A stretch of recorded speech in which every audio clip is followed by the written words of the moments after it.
Assalamualaikum warahmatullahi wabarakatuh. Perkenalkan, saya Nadia Kartika Putri dengan NIM 040213242999 dari kelas reguler B Program Studi Ilmu Keperawatan Angkatan 2024. Di sini saya akan membacakan isi dari satu buku yang berjudul Mikrobiologi dan Parasitologi. Baik, yang pertama saya akan membacakan tentang mikrobiologi yang terdapat pada halaman pertama, yaitu mikrobiologi adalah ilmu yang mempelajari makhluk-makhluk hidup yang kecil yang hanya dapat dilihat dengan menggunakan mikroskop. Makhluk hidup kecil ini disebut sebagai mikroba atau mikroorganisme.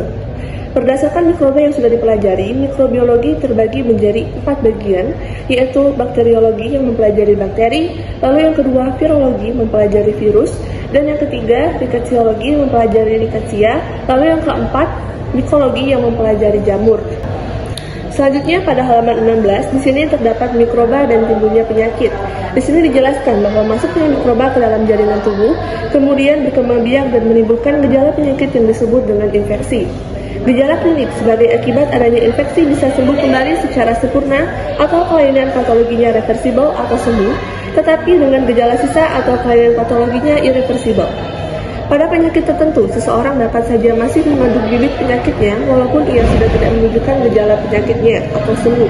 Misalnya, seseorang yang telah sembuh dari penyakit tipus abdominalis di dalam kandung empedunya masih mengandung Salmonella typhi dan mengeluarkan bakteri ini ke dalam fesesnya walaupun ia sudah tidak menunjukkan gejala penyakitnya.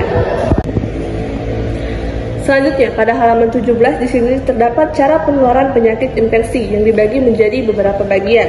Yang pertama melalui kontak jasmania atau personal contact. Yang di dalamnya terdapat 2 bagian lagi, yaitu kontak langsung. Bibit penyakit menular karena kontak badan dengan badan antara penderita dengan orang yang ditulari. Lalu yang kedua kontak tidak langsung, yaitu bibit penyakit menular dengan perantara benda-benda yang terkontaminasi karena telah berhubungan dengan penderita atau bahan-bahan yang berasal dari penderita yang mengandung bibit penyakitnya, seperti feses, urin, darah, muntahan, dan sebagainya. Yang kedua, melalui makanan dan minuman.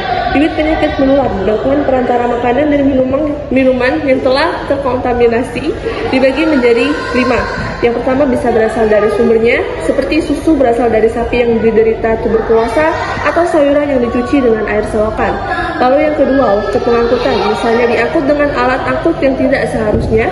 Lalu yang ketiga, tempat penyimpanan, misalnya makanan terkontaminasi oleh kotoran tikus atau kotoran kecoa karena tempat makanannya tidak tertutup dengan baik.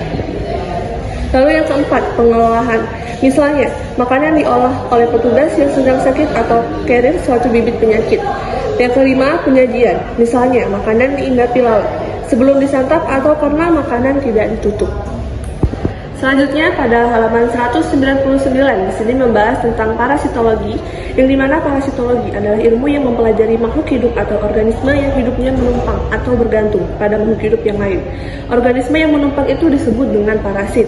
Dalam dunia kedokteran, parasitologi adalah ilmu yang mempelajari hewan yang hidup parasitis pada manusia.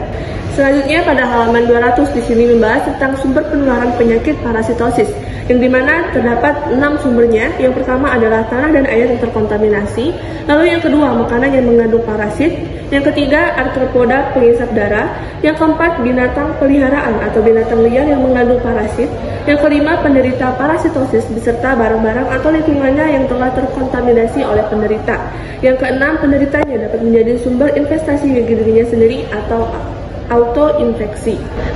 Selanjutnya pada halaman 201 di sini dijelaskan pintu masuknya parasit ke dalam tubuh, yang dimana pintu masuknya endoparasit umumnya adalah melalui mulut bersama makanan yang terkontaminasi parasit berupa kista, telur, larva, ataupun parasit dewasanya. Parasit juga bisa masuk ke dalam tubuh manusia melalui 3, yaitu inhalasi, hubungan seks, dan plasenta. Mungkin itu saja yang dapat saya sampaikan terkait isi dari buku ini. Mohon maaf jika ada salah kata, dan terima kasih. Saya akhiri. Wassalamualaikum warahmatullahi wabarakatuh.